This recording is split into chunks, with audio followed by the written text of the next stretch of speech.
શિયાળાની કાતિલ ઠંડીનો અનુભવ માણસોને તો થઈ રહ્યો છે, પણ પાંજરે પુરાયેલા પશુઓ પક્ષીઓ કોને કહે?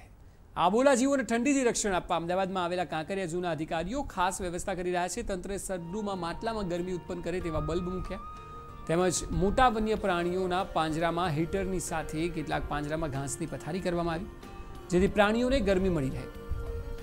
કાંકરિયા ઝૂના અધિકારીના જણાવ્યા પ્રમાણે જ્યાં સુધી ઠંડી પડશે ત્યાં સુધી પ્રાણીઓને હીટરથી ગરમી આપવાની વ્યવસ્થા ચાલુ રખાશે.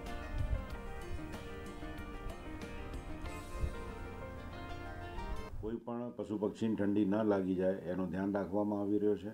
24 કલાક અહીંનો સ્ટાફ એમને ધ્યાન આપે છે.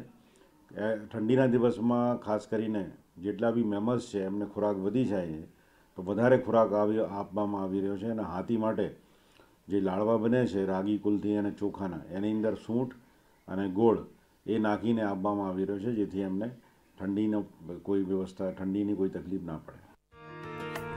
કાંકરિયા પ્રાણી સંગ્રહાલયમાં તંત્રએ વાઘ, સિંહ અને દીપડા જેવા પશુઓ માટે અલગ અલગ પાંજરાદીઠ હીટર મૂક્યા છે.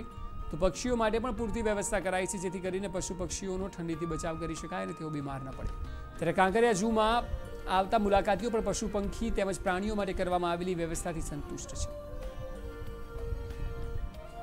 અહીંયા અમે જોયું કે ભાઈ ઝૂમાં પક્ષીઓ માટે સારી વ્યવસ્થા કરેલી છે. એમને ઠંડ ના લાગે એ હિસાબેથી બલ્બ ગોઠવેલા છે. જેમ કે સાહેબ ગૃહમાં અમે ગયા ત્યારે એમાં માટલામાં બલ્બ મૂકેલા છે, જેનાથી હીટિંગ આવે છે, જેનાથી સાપને ગરમાટ રહે છે. અને બીજા આપણે સિંહો અને એના માટે ઘાસની વ્યવસ્થા કરેલી છે, જેથી કરીને એમની ગરમાટનો અનુભવ થાય છે.